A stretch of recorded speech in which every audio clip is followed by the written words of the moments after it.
Alors la deuxième composante de l'image, peut-être un petit peu plus compliquée que la première avec laquelle vous êtes plus familier, c'est l'étude de la corticale et de la réaction périostée. Alors, j'ai fait cette classification pour simplifier les choses, mais elle contient la totalité des informations nécessaires. En haut, vous avez ce qu'on appelle une hyperostose, que vous, rhumato, vous appelez hyperostose, c'est-à-dire un épaississement de la corticale.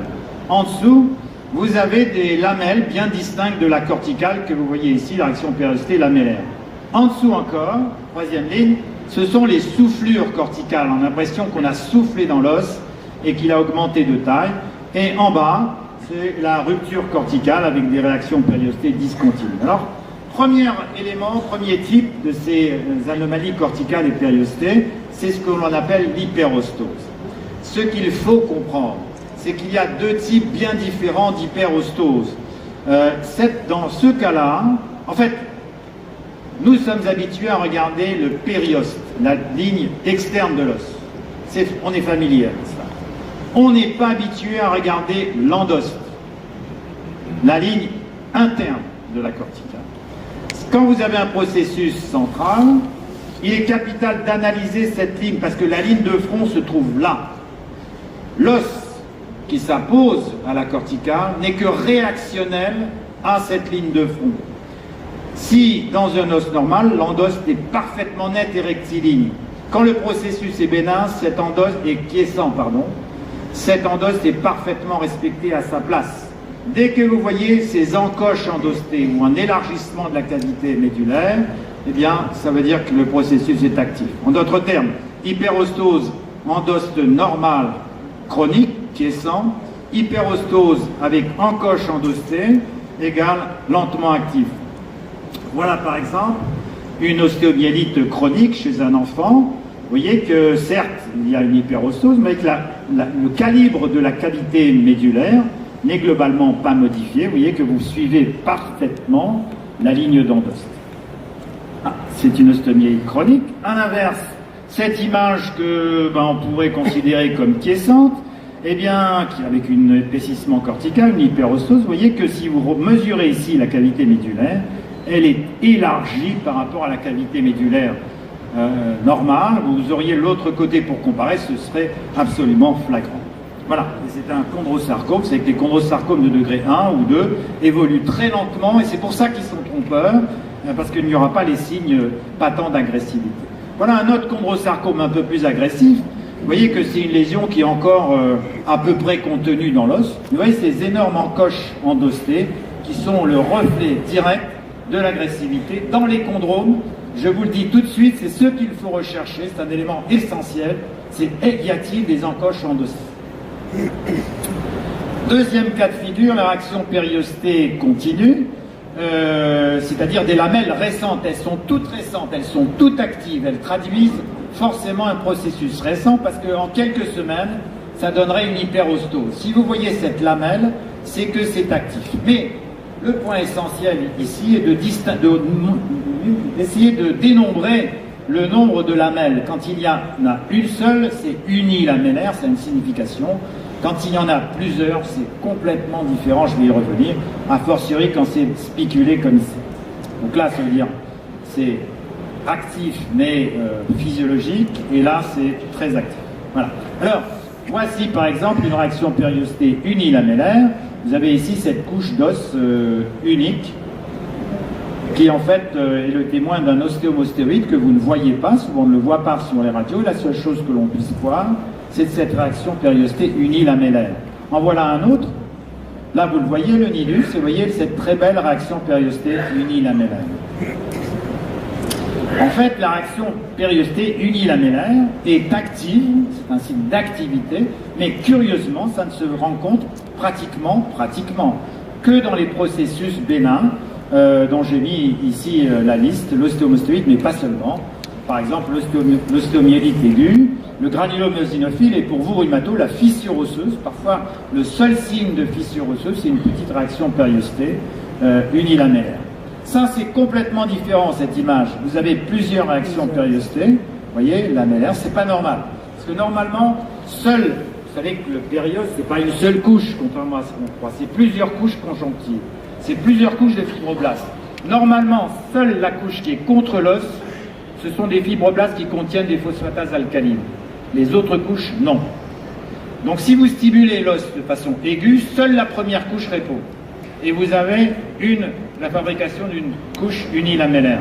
Si vous avez une stimulation non physiologique, une décharge de cytokines importante et durable, à ce moment-là, il y a transformation des fibroblastes sur plusieurs couches en préostéoblastes et vous avez élaboration de plusieurs couches.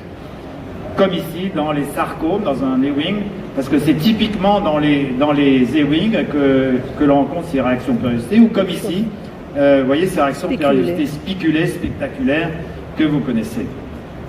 Alors ici, je fais une petite pause dans les réactions périostées, et je vous emmène un petit peu quand même vers l'IRM, pour qu'on acquiert des notions d'IRM. Regardez cette image. Ici, je ne voyais que la réaction périostée. Dans l'os, je ne vois rien, ou presque. Peut-être là, quelque chose, mais pas sûr. Voilà l'image IRM correspondante. C'est fabuleux. Vous voyez qu'on n'a pratiquement pas de destruction osseuse. Qu'est-ce que ça veut dire? Ça veut dire que cette ostéosarcome est une maladie d'abord médulaire, des espaces médulaires. Elle détruit l'os en fin de course, finalement. Ça, c'est la première élément que je voudrais vous montrer. Le second élément, c'est que quand une tumeur est très agressive, elle va tellement vite dans les espaces médulaires qu'elle ne détruit même pas l'os. Finalement, quelle est l'image la plus agressive? C'est là où il n'y a pas d'image. C'est paradoxal. Ça veut dire que la tumeur est capable de franchir les plans anatomiques, elle est capable de franchir les travées spongieuses et même la corticale, de passer des deux côtés de la corticale sans détruire l'os. Et ça, c'est la pire des agressivités. C'est caractéristique des lymphomes et des sarcomes d'Ewing. Et aussi de certains ostéosarcomes les plus agressifs. Moi, j'appelle ça tumeur in, tumeur out. Quand vous voyez de la tumeur dans la cavité médulaire, de la tumeur dans les espaces, dans les parties molles, avec entre les deux une corticale conservée, ça veut dire qu'elle est capable de traverser les murs. Ça, c'est lymphome et Ewing et quelques ostéosarcomes très agressifs. Je voudrais vous montrer, voilà, donc je vous montrais ici l'envahissement médulaire, mais je voudrais vous montrer autre chose. Ici, c'est les limites en IRM. Regardez les limites, les flèches bleues. Normalement, on vient de dire que les processus agressifs ont des limites floues.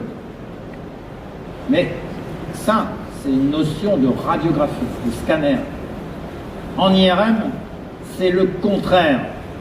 Les tumeurs, les métastases, le myélome, pratiquement toutes les tumeurs, même les plus agressives, pas toutes, mais presque toutes, ont des limites nettes.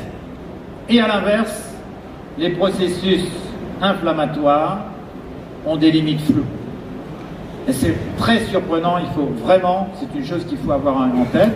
C'est ce qui permet de faire le diagnostic entre tassement B1 des éléments, qui permet de faire la différence entre tassement bénin et tassement malin. Si vous voyez un hyposignal dans une vertèbre parfaitement limitée, eh bien ce n'est pas bénin, c'est caractéristique d'une métastase osseuse, parce que dans les fractures récentes, il y a un œdème, et l'œdème est progressif vers l'os normal. Donc en IRM, c'est le contraire des radiographies. Alors, la réaction périostée plurilamellaire, je vous l'ai dit, c'est essentiellement les sarcomes. Troisième type de réaction périostée, c'est la soufflure corticale. Alors, c'est une image, soufflure corticale. Vous avez déjà essayé de souffler dans un os, vous allez vous fatiguer avant. Lui, prenez l'os du pot-au-feu de l'ossobuco la prochaine fois au restaurant et soufflez dedans. Si vous arrivez à le déformer, ben vous me l'amenez. Hein? On ne peut pas déformer un os. Comment souffle-t-on un os? Eh bien, en l'érodant de l'intérieur. Et si l'on ne détruit pas le périoste qui est compliant reconstruit la corticale un peu plus loin et la lésion augmente de taille. Donc c'est du reconstruit, il faut le comprendre. Si le périoste est entièrement respecté, s'il n'est pas détruit, la coque périostée, la soufflure corticale sera continue. S'il détruit le périoste à un endroit, la soufflure corticale sera discontinue. Voilà des exemples de soufflure corticale continue. Vous voyez, par exemple, ici, dans une tumeur brune, au milieu, dans une TCG, et puis à droite, dans un plasmocytome solitaire. Je vous aurais montré une métastase de thyroïde ou de rein, eh bien la corticale serait soufflée et partiellement détruite. Donc voilà la gamme des lésions soufflantes, et vous l'aurez sur le site, car je n'ai pas le temps de vous la détailler. Alors, dernier cas de figure, la rupture corticale. Et la rupture corticale, eh bien, c'est un signe évident d'agressivité, ça va de soi, je ne vais pas insister, avec ou sans réaction périostée. Voilà un exemple de tumeur avec une destruction corticale complète par endroit. Il y a un aspect mité de l'os très inquiétant dans un sarcome des veines. Rupture corticale, un réflexe, ou plutôt un anti-réflexe. Votre réflexe c'est tumeur. Non, non, on verra, je vais essayer de vous le répéter devant un signe d'agressivité. C'est une infection ou une tumeur. Alors là, on est moins mal parti pour le diagnostic. En conclusion de cette première partie, nous avons vu qu'il y avait finalement 4, on simplifie, et ça fonctionne quand même, il y a finalement 4 signes d'agressivité. Il y a les limites floues, la destruction corticale, les réactions périostées plurilamellaires, on les a vues, les soufflures corticales discontinues et l'envahissement des tissus. Finalement, toutes choses que vous saviez déjà. Mais peut-être un peu plus nuancé, il y a 4 signes d'activité, car tous les processus peuvent être ni très agressifs, ni quiescents. Et ces 4 signes d'activité qu'il faut retenir, ce sont les encoches endostées, c'est la réaction périostée unilamellaire, c'est la coque périostée soufflure corticale, d'accord, continue, et la dernière ligne, c'est une bêtise de ma part, parce que je l'ai oublié de l'enlever, mais vous m'en voudrez pas, j'en suis sûr. Alors, à la fin de ceci, je vois que vous êtes très concentrés, vous rigolez même pas quand je vous raconte le truc. Moi, quand j'étais interne,